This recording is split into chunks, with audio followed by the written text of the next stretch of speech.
ముఖ్యమంత్రి రేవంత్ రెడ్డి ఢిల్లీ పర్యటనకు వెళ్లిన విషయం తెలిసిందే.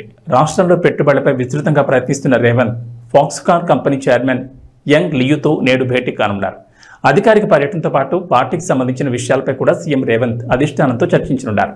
పార్టీ అగ్రనేతలు రాహుల్ గాంధీ, మల్లికార్జున ఖర్గే, సోనియా, ప్రియాంక తదితరులతో సీఎం భేటీ కానున్నట్లు తెలిసింది. 2 లక్షల రైతు రుణమాఫీ హామీ నిలబెట్టుకున్న నేపథ్యంలో వరంగల్లో కాంగ్రెస్ భారీ బహిరంగ సభ ప్లాన్ చేస్తోంది. ఆ సభకు రావాల్సిందిగా రాహుల్ గాంధీని ఆహ్వానించనున్నట్లు తెలిసింది. ఇదే కాకుండా సీఎం రేవంత్ రెడ్డి ఢిల్లీ టూర్లో మంత్రివర్గ విస్తరణ ప్రధాన ఎజెండాగా తెలుస్తోంది. తెలంగాణ కేబినెట్ మంత్రుల సంఖ్య 18 కాగా ప్రస్తుతం సీఎం రేవంత్ రెడ్డితో కలుపుకుని 12 మంది మంత్రులుగా కొనసాగుతున్నారు.